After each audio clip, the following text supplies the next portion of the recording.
நீங்கள் ரொம்ப அழகாக ட்ரெஸ் பண்ணிட்டு போகிற அன்னைக்கு ஒரு 10 பேர்கிட்ட உங்களை பார்த்து வாவ் நீ எவ்வளோ அழகாக இருக்க தெரியுமா அப்படின்னு சொல்லியிருப்பாங்க. ஆனால் ஒரே ஒருத்தவங்க வரைக்கும் உங்களை பார்த்து என்ன இருந்தாலும் நீ இதுக்கு அது போடாமல் இருந்திருந்தா சூப்பராக இருந்திருக்கோன்னு சொல்லியிருப்பாங்க. 10 பேர் கொடுத்த காம்ப்ளிமெண்ட் உங்களுக்கு பெருசாக இருக்காது. ஆனால் அந்த ஒரே ஒருத்தவங்க அந்த மாதிரி சொன்னது வரைக்கும் தலையில் ரீப்ளே ஆகிட்டே இருக்கும்.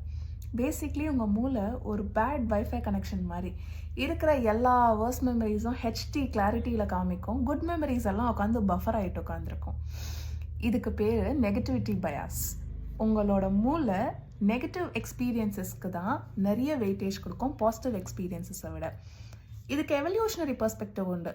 நீங்கள் காட்டில் அந்த காலத்தில் இருக்கும்போது எந்த பழம் சாப்பிட்டா உங்கள் உயிருக்கு ஆபத்து கிடையாது அப்படின்றது ரொம்ப முக்கியம், எந்த பழம் ருசியாக இருக்கும் அப்படின்றத விட. இப்போ நம்ம ஆபத்தில் இல்லாதனால ask your self this question. Next time இந்த மாதிரி நீங்கள் யோசிக்கிறீங்க அப்படின்னா இது உண்மையிலேயே அவ்வளோ பெரிய விஷயமா, இல்லைனா நான் தான் ஜூம் இன் பண்ணி பார்க்குறேன்னா அப்படின்னு சொல்லிட்டு. I'm Natasha. I'm a psychologist. Follow for more.